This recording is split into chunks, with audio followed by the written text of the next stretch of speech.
Kwa habari za uhakika na zenye mafunzo ya Kiafrika utazipata papa hapa ndani ya Kaka Ken 254.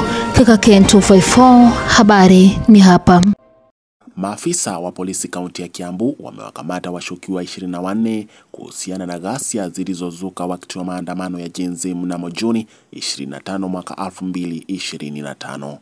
Kulingana na idara ya upelelezi wa makosa ya jinai DCI, washukiwa hao ambao wanadaiwa kupatikana na mali ya wizi walifikishwa kwenye mahakama ya Ruiru ambayo iliagiza wazuiliwe kwa siku 14 kuwapa polisi muda wa kukamilisha uchunguzi. Aidha, baadhi ya mali iliyoibiwa kutoka afisi za serikali kaunti ya Kiambu zilipatikana katika maeneo ya Mahimahiu na Kabete. Hiyo ni pamoja na rukwama, milango na benki ya kuhifadhi maji.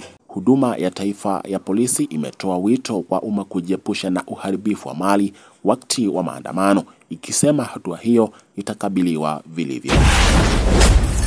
Spika wa bunge la kitaifa Moses Wetangula amekashifu baadhi ya viongozi wa kidini na mabalozi kwa kukosa kulaani ghasia, wizi na uharibifu wa mali ulioshuhudiwa wakati wa maandamano ya Gen Z. Akizungumza wakati wa hafla ya utoaji uwezo na wanawake wa Lukuyani katika shule ya Matunda, Wetangula alitilia shaka kimya cha viongozi wa kidini na wanadiplomasia kuhusu uharibifu uliotanda siku ya maandamano. Spika huyo amesema inatia wasiwasi kwamba baadhi ya viongozi wa kidini na wanadiplomasia ambao wamekuwa wakiunga mkono wana Gen Z wamesalia kimya kuhusiana na uhalifu uliosheheni jijini Nairobi na maeneo mengine nchini. Wetangula alitoa wito kwa viongozi wa kidini na wanadiplomasia kutokuwa na mapendeleo na kulaani uvunjaji sheria unapotokea pasipo na kujali makundi husika.